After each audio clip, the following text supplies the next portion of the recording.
Hello. So I thought I would say a little bit today about, a conversation like this, using language like the heart space and the fullness of our being, is all very lovely and poetic because we know I like a bit of poetry. But for some people, it can seem a little bit woo-woo, or there might just be a really practical, logical question about, well, that's all very nice and it's lovely to find a flow state, but how does that actually relate to day-to-day normal life, like, tax returns, supermarket visits, school playgrounds, waiting at bus stops, all that kind of day-to-day, what we might call the mundane stuff? It is totally related because it's all the same thing in terms of our experience of life. And we are just so heavily conditioned to live from the mind.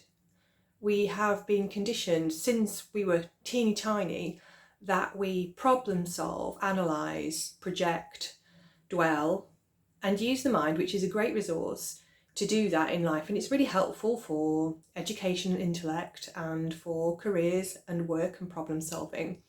But we've relied on it like 100% to orient our whole lives. And it's really not the function to do that. We're designed to use all of ourselves, and that means coming back to the heart space. And I'm conscious that some people might find that a bit icky and that it might not resonate because it might suggest that we're living in a life that does not acknowledge the gritty stuff. It's not the case at all. It's saying that actually when we are wholly invested in thoughts and frenetic thinking, and when that really takes front and centre stage, we have really limited capacity to actually be engaged in life as it is unfolding. We're never present to the now if we're here.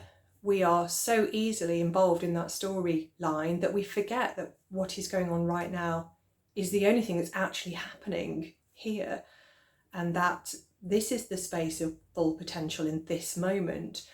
And if we experience life from all that we are, because it's so easy when you live from the head just to feel completely detached from your body. I did for many, many years. Just felt like a head walking around on legs and not really any sense of what was being felt in the body. So it's not in any way a question of denial. It's not saying we're going to bypass real life and only live in this place that's lovely and gorgeous and serene. No, we're going to experience the fullness of everything there is to offer. That means sometimes pain, sometimes heartache, conflict, challenge, but also all the beautiful stuff too. And all of it held in a really great, grounded sense of who we truly are, which is so much more than the limited ideas that we have around being a collection of scripts and storylines in the mind. So actually, it means that those conversations at a supermarket till can be really life-changing and deep and connecting, when before they might have been just really mundane and shallow.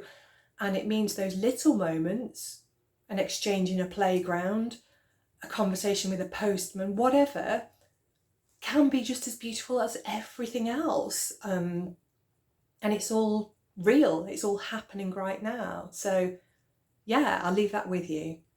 Speak to you soon.